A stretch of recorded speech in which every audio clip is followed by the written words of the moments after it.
அனைவருக்கும் வணக்கம். நம்ம இன்றைக்கி என்ன பார்க்க போகிறோம்னா திருச்சி, அதாவது திருச்சி மாரியம்மன் கோவில், அதுக்கப்புறம் வந்து பார்த்திங்கன்னா ஸ்ரீரங்கம் பெருமாள், ரெண்டு தரிசனம் பார்க்குறதுக்காக தான் நாங்கள் இப்போ போய்கிட்டுருக்கோம். பார்த்திங்கன்னா இப்போ கரூர் தாண்டி ஈரோட்டில் வந்து ட்ரெயின் ஏறணும். ஈரோடு தாண்டி கரூர் வந்ததுக்கப்புறம் தான் கொஞ்சம் ரிலீஃப் ஆச்சு. என்னென்னு பார்த்திங்கன்னா மழை கிணமாக பெஞ்சிட்ருக்கு. அதனால் வந்து ஃபோன் எடுத்து எங்களால் யூஸ் பண்ண முடியல. ஈரோடு ஜங்ஷனில் அதுவும் கூட்டமாக இருந்தாங்க. ஈரோடு ஜங்ஷனில் ஃபுல் கூட்டமாக இருந்தாங்க. அதனால் நாங்கள் எதுவும் வீடியோ எடுக்க முடியல. அதனால் கரூர் வந்ததுலேருந்து நான் ஸ்டார்ட் பண்ணிட்டேன். செம்ம மழைங்க. அந்த மழையெல்லாம் தாண்டி கரெக்டாக 2 நேரத்தில் கொண்டு வந்து விட்டாங்க. 12 மணிக்கு ட்ரெயின் எடுத்தாங்க, 2 மணிக்கு கொண்டு வந்து விட்டாங்க. அடுத்து வந்து பார்த்திங்கன்னா நம்ம திருச்சி வந்து ஜங்ஷன் வந்துட்டோம். அடுத்து வந்து பார்த்திங்கன்னா திருச்சி வந்து இறங்கிட்டோம். திருச்சியிலையும் செம்ம மழைங்க. எங்கே போகிறது என்ன பண்ணுறதுனே தெரில. நல்லா மழை பெஞ்சிட்டே இருக்குது. நாங்களும் கொடையை எடுத்துகிட்டு போகலையா, நல்ல மழை பிடிச்சி சரிங்களா. ஆனால் திருச்சி ஜங்ஷனை வந்து இறங்கிட்டு அதுக்கு ஆப்போசிட்லேயே ரொம்ப தூரம் நடந்து போனோம்னா பஸ் ஸ்டாண்டு. எங்களால் அங்கே அது வரைக்கும் நடக்க முடியல. ஏன்னா நானே இருக்கிறதுனால நடந்து போக முடியல. அதெல்லாம் காற்று ஒரு நல்லா வீசிட்டே இருந்துச்சு. அதனால் வந்து நாங்கள் எங்களால் அங்கே போக முடியல. இங்கேருந்து நாங்கள் வந்து சத்திரம் பஸ் ஏறிட்டோம். இங்கே அதாவது ஜங்ஷனுக்கு வெளியிலேருந்து சத்திரத்துக்கு வந்து பஸ் வந்துச்சு. அதில் இருந்து நாங்கள் வந்து சத்திரத்துக்கு போயிட்டோம். சத்திரம் பஸ் ஸ்டாண்டுக்கு போயிட்டு அங்கே ஒரு 2 மணி நேரம் வெயிட் பண்ணோம். 4:30க்கு தான் பஸ்ஸுன்னு சொன்னாங்க. சத்திரம் பஸ் ஸ்டாண்டு நல்லா இருந்துச்சுங்க. லைட்லாம் போட்டுட்டு அருமையாக இருந்துச்சு. ஏறிட்டு அங்கேருந்து நீங்கள் 10 நிமிஷம் நாங்கள் வந்துட்டாங்க பாருங்க. வந்துட்டு என்ட்ரன்ஸை பார்த்தீங்களா, என்ட்ரன்ஸை பார்த்துட்டோம். இதுக்கப்புறம் போய் குளிச்சுட்டு வந்துட்டு உள்ளே போய்க்கலாம் அப்படின்னு நம்ம சொன்னாங்க. அதனால் வந்து நாங்களும் என்ட்ரன்ஸை பார்த்துட்டு ஒரு வணக்கத்தை போட்டுட்டு குளிச்சுட்டு வந்துட்டு உள்ளே போகலாம்.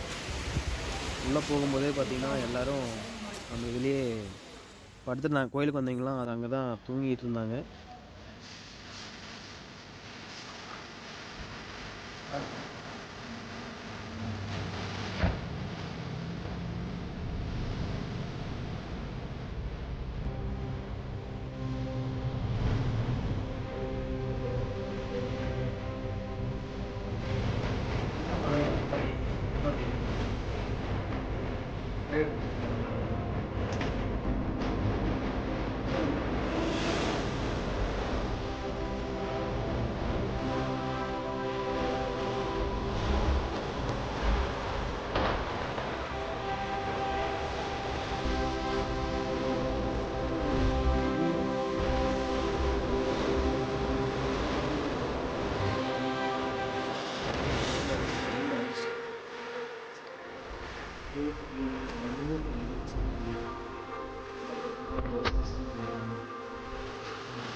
ஆப்போசிட்டில் பேக் சைடில் இருக்குது.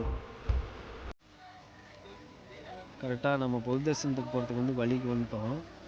அது தெரியல எங்களுக்கு. நாங்கள் மறுபடியும் என்ட்ரன்ஸ் பெரிய கோபுரம் முன்னால் இருக்க பார்த்தீங்களா, அது வரைக்கும் நடந்து போனதுக்கப்புறம் தான் அங்கே சொன்னாங்க இது வந்து 100 ரூபா டிக்கெட்டு போகிற தரிசனம், நீங்கள் வந்து ஃப்ரீ தரிசனம்னா அங்கே போய் உள்ளே வரணும். ஃபஸ்ட்டு அங்கே ஒரு ஆலமரம்லாம் இருக்குங்க, அங்கே வாய்க்கால் ஒன்று போகும், அதில் தான் போய் குளிச்சுட்டு எல்லாம் ரெடி ஆகிரும். இப்போது அங்கே இருக்குது. நாங்கள் அந்த வழியெல்லாம் தெரியாமல் பின் சைட்லேயே போயிட்டு கோயிலை சுற்றி இப்படி வந்து அப்படி போகணுமா? ஒரு அழகாக இருக்குது. மலை எடுத்துகிட்டு லைட்டு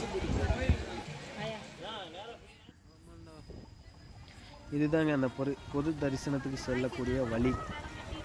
இந்த வழி தான் சூப்பராக கட்டியிருக்கிறாங்க. உள்ளே பார்த்தீங்கன்னா தெரியும், சூப்பராக கட்டியிருந்தாங்க.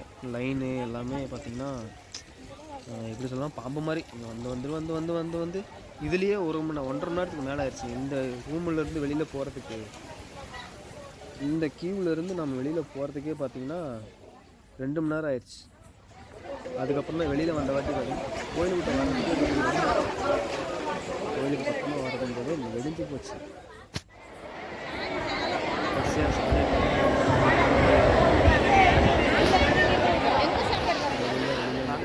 சாமி கொடுத்தாங்க, குடிச்சிட்டு உட்காந்துட்டோம்.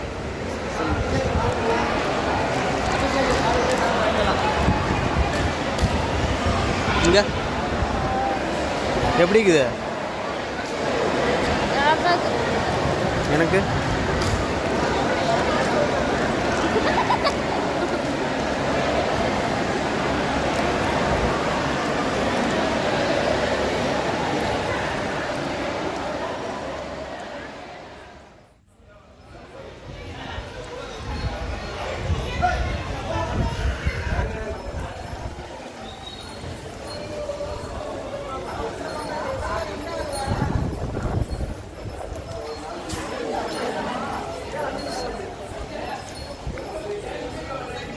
மாரியம்மனை தரிசனம் பண்ணிவிட்டு அடுத்தது வந்து பார்த்திங்கன்னா ஸ்ரீரங்கம் போகலான்ட்டு கிளம்பிட்டோம்.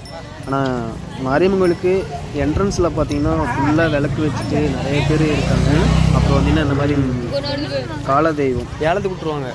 காமதெய்வம் வந்து பார்த்திங்கன்னா நிறைய ஏலத்துக்கு தான் போடுவாங்க. அதெல்லாம் வேண்டிட்டு கொண்டு வந்து பக்தர்கள் விட்ட தான் நிறையா மாடுகள் இருக்காங்க இங்கே. ஆனால் என்ட்ரன்ஸில் தான் நான் ரொம்ப கசகசன்னு இருந்துச்சுங்க. அவ்வளோ ஸ்ரீரங்கத்துக்கு வந்து பஸ் ஏறிட்டேன்.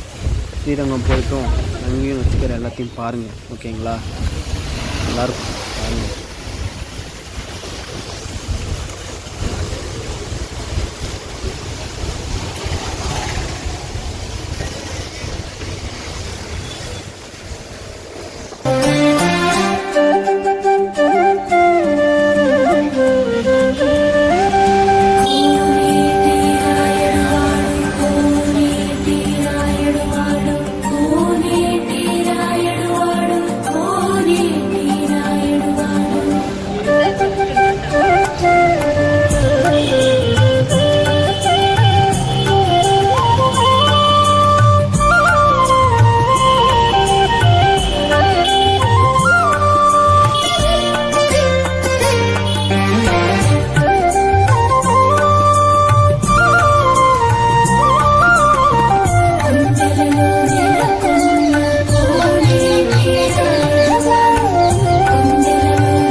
இங்கேயும் பார்த்தீங்கன்னா செம்ம கூட்டம், செம்ம லைனு எங்கேயோ இருந்து வந்து திரும்பி வருது.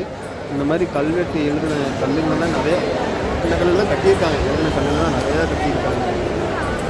இந்த இருக்கிற கல்லில் கோயில் செய்கிறது எல்லாமே இந்த மாதிரி கல் தான் வரைஞ்சி எழுதி தான் இருக்காங்க. அவ்வளோதாங்க, ஒரு வழியாக சாமி பார்த்துட்டு வெளியில் வந்துட்டோம். வெளியில் வந்து கோயிலில் ஒரு 4 ரவுண்டு அடிச்சிட்டோங்க. ஃபஸ்ட்டு உள்ளே ஒரு ரவுண்டு, மறுபடியும் கோயிலுக்கு அடுத்தது ஒரு ரவுண்டு, அதுக்கு அடுத்து ஒரு மதில் சவுறு இருக்குது. மொத்தமாக இது வந்து 3 மதில் சவுறு இருக்குது கோயிலுக்குள்ளேயே. ஃபஸ்ட்டு சாமி பார்த்துட்டு வெளியில் வந்து ஒரு மதில் சவுறு இருக்கும். அதுக்கு அடுத்து பின்னால் வந்து பார்த்திங்கன்னா அதில் ஒரு மணல்லாம் இருக்கும். வெள்ளகோபுரம் பார்க்க போகிற இடத்துல இருக்கும், அது ஒரு லைனு. அதுக்கு பின் சைடு, அதாவது அதுக்கு பின்னாலேயும் ஒரு மதில் சவுறு வச்சுருக்காங்க. மொத்தமாக அதுக்கு பாதுகாப்பு மட்டும் பாருங்கள் எவ்வளோன்ட்டு.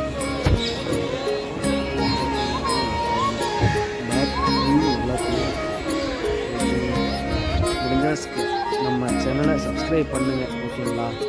சப்ஸ்கிரைப் பண்ணிவிட்டு வீடியோவை நச்சுன்னு பாருங்கள். நம்ம வந்து தெய்வத்தை வழிபட்டுட்டு நம்ம வந்து இருக்கோம். கண்டிப்பாக அதான் நல்லதே நடக்கும். அனைவருக்கும் நல்லது நடக்கட்டும், ஓகேங்களா? பாய்.